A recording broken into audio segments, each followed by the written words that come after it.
Thanks very much for staying with us. Time now for Eye on Africa with me, Georgia Calvin-Smith. Tonight, at least 3 people die in an overturned ferry in Cameroon. Over 100 people have been pulled alive from the accident, but dozens of bodies may be still trapped in the ship. Also, I speak to Beninese singer Angelique Kidjo about why she pushed so hard to get G7 leaders to commit hundreds of millions of dollars in support of African female businesses.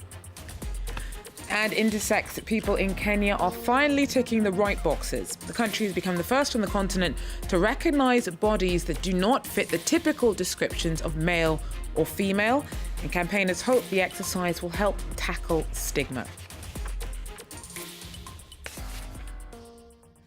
But first, on Tuesday, there were fears that bodies may still be trapped in a ferry that capsized off the coast of Cameroon. At least 3 people were confirmed dead and dozens of survivors were pulled from the waters in the Bakassi Peninsula. Indira Eteng has more.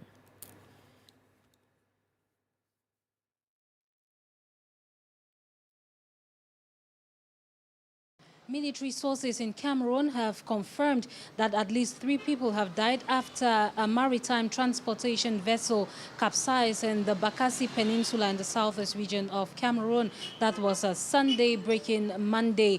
The sources also revealed that the Rapid Intervention Battalion was able to rescue about 100 people out of the 200 persons who were on board the vessel when it left Nigeria for Cameroon. Now, the boat was expected to dock in Tiko in the southwest region of Cameroon, which is about 50 kilometers from Douala, the economic capital of Cameroon. Scores of other people remain missing. Meanwhile, others are feared to be trapped in the boat's wreckage. Those who were rescued were taken to the boat seaport in Limbe, the southwest region of Cameroon, by the Rapid Intervention Battalion. However, there are fears that the death toll in this boat accident may rise in the hours ahead.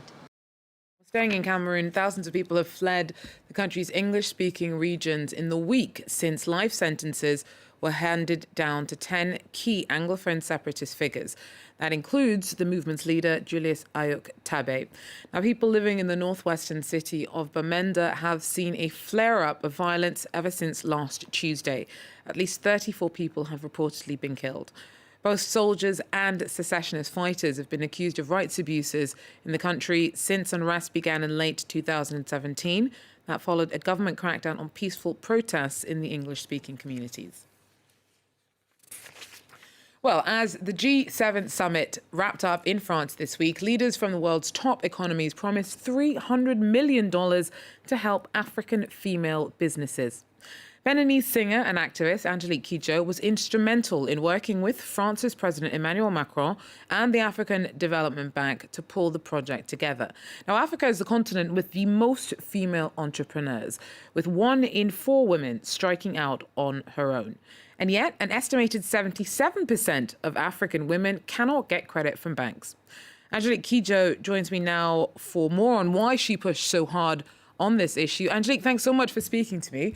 Now, there's an irony here that as an African woman, it's you who've managed to raise such a huge amount of money for women who are usually frozen out of traditional avenues of capital generation. Why do you think that the G7 got behind this project so enthusiastically?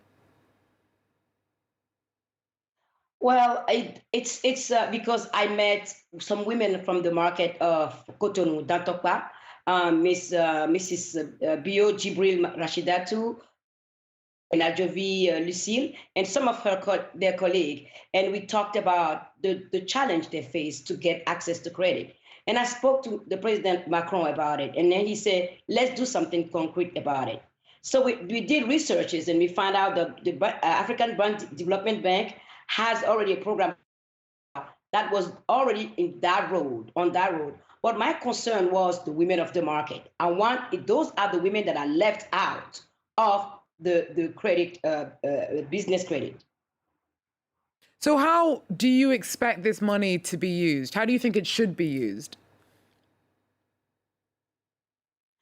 I think it should be used by financial institution. This is how it works.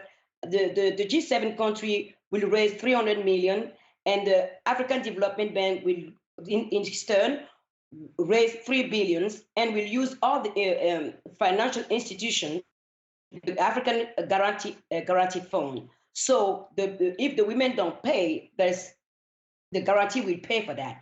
And the loan can go for all the way below $100 and above.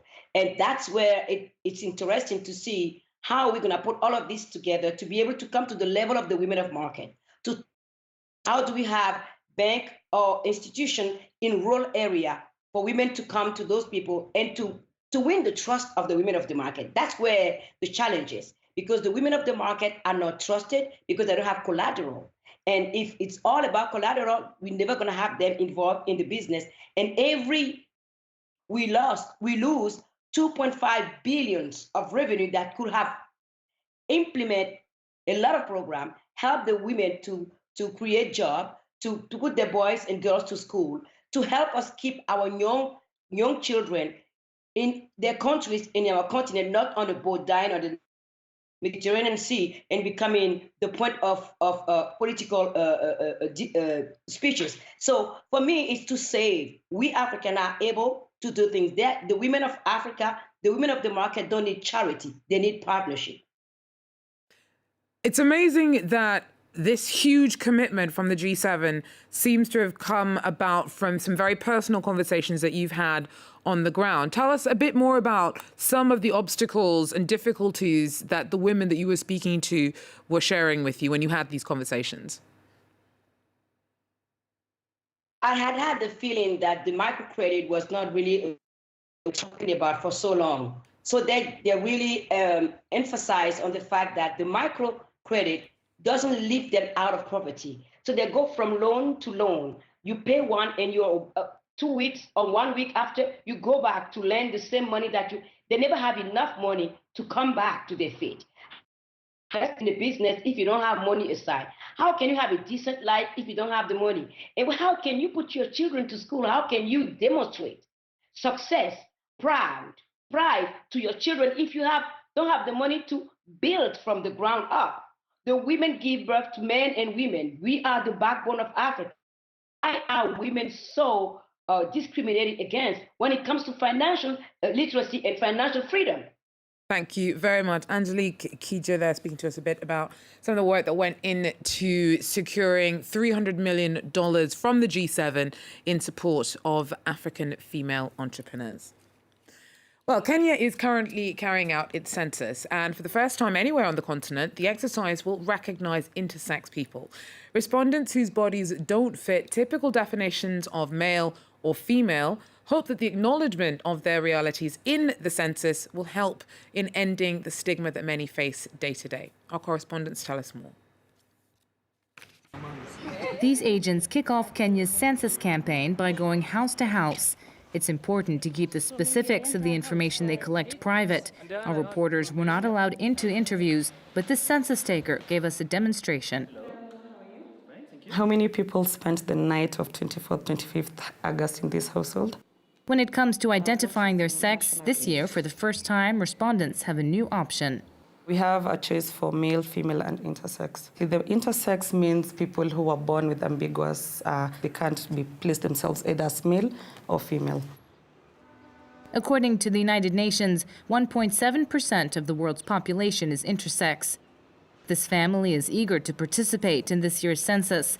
That's because Belinda was born with genitalia of both sexes. Her mother couldn't afford to go to a specialist, so she decided to raise her child as a girl. Asked the doctor what's wrong. She told me she was there. She told me she also don't understand. Society's ignorance surrounding what it means to be intersex has often made Belinda's life difficult. But she told me that other children are talking about her. She cannot even go to the latrine. They are talking about her. And for now, it's a very big problem because she has now grown up. Belinda's family thinks formally acknowledging the number of intersex individuals in Kenya will change people's minds about their bodies. This organization regularly hosts get-togethers for intersex people and pushed hard for the census to take them into account. There before, it was an unspoken topic, but now it's a dialogue that is being spoken within all the facilities that include our churches, our hospitals, our school, and everywhere. Even though responses are anonymous, rights activists fear the stigma attached to being intersex might discourage some people from answering the census honestly. Now, Nbaba is a Central African team sport that was on the brink of disappearance. Unrest had seen it all but die out in the country over the last 2 decades. But as stability in Central African Republic slowly improves, the rugged game has been making a comeback. Nicolas Chemin has more. This sport is called Nbaba and is only played in the Central African Republic. Players use sticks to hit a puck carved out of an old pair of rubber sandals. The aim of the game is that you must prevent the puck from stopping face down in your half of the pitch. The game had disappeared these last 2 decades. That's because at the beginning of the century, clashes between different ethnic groups started rising. It became too dangerous to travel and meet other teams around the country. Even children would fight. At one point, the game became quite rough. The children would sometimes drop the sticks and gouge out the eyes of the other children. The parents would say, "I don't like you playing that."